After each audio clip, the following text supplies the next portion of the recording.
Ерлі-зайыптылар бірге ұйықтауы керек. Ерлі-зайыптылар бір-бірін толықтырып тұрған екі жан. Егер олардың бірі екіншісіне наразы болса, оның қорылдағаны, көрпені тартып алатыны, тағы басқа ұсақ-түйек жағдайлар ұнамаса, демек махаббаттың сөніп бара жатқаны. Ал егер жұбайлар бөлек жататын болса, тек кейде жұбайлық міндеті орындау үшін ғана жақындасатын болса, онда бұл ерлі-зайыптылар арасындағы қарым-қатынас емес. Бірге ұйықтау өмірді ұзартады. Статистика бойынша ерлі-зайыптылар бірге ұйықтағанда олардың денсаулығы айтарлықтай жақсарады екен. Тіпті ұзақ өмір сүруге ықпал етеді. Егер сіз жолдасыңызбен араздықта жүрген болсаңыз, және ол соның салдарынан бөлек жатып жүрген болса, онда бұл жағдайды ұзаққа созып алмаңыз. Бұл сіздің денсаулығыңызға кері әсерін тигізеді. Бірге ұйықтау күйзеліс деңгейін төмендетеді. Әрбір әйел заты жолдасының жанында жатқанда өзін панада жатқандай сезінеді, яғни жанындағы қорған болар азаматына сенеді, жүйкесі тыныш болады. Ал егер бөлек жатса, онда әйелдің ойына сан түрлі нәрселер келіп, мазасыздық бойын билейді. Балалы болғанда да бірге жатқан дұрыс.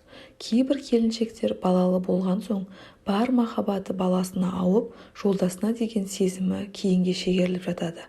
Әрине, бала мен ананың арасындағы сезім ерекше. Алайда ол үшін жолдасын бөлек жатқызу дұрыс емес. Қайта баламен бірге ұйықтаған жөн.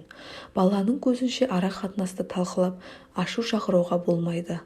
Ал бала өз махаббаттарының жемісі болған соң, араздасқан жандар тезірек татуласып кетуге тырысары хақ. Бірге ұйықтау иммунитетті нығайтады. Мамандардың айтуынша бірге ұйықтау иммунды жүйені оң әсер етеді және ағзадағы қабыну процесін төмендетеді. Бірге ұйықтау махаббатқа жауап беретін гормонды көтереді. Махаббат гормоны жоғарылағанда жайсыз сезімдерден арыла бастайсыз. Былай айтқанда, бірге ұйықтаған кезде ерлі-зайыптылар ұйқы қанбау және шаршап қалжырауды аз сезінеді. Бірге ұйықтау махаббат сезіміне бөленуге ишара. Көп жағдайда араздасқан ерлі-зайыптыларды төсек татуластырады деп жатады, яғни ашудың бәрін ұмыттыратын жолдасыңыздың ыстық құшағы. Міне, ерлі-зайыптылар әр кеш бір-бірін құшақтап бір көрпе астында ұйықтайтын болса, онда ол өте бақытты отбасы. Тіпті олар күндіз бір-біріне ренжіп қалып сөйлеспей жүрсе де, бір төсекке келгенде кешірім де сұралады, мәселенің барлығы да талқыланып, шешімін табады. Бұл олардың бір-біріне деген жақындығын сезіндіріп, сенімдерін арттыра түседі.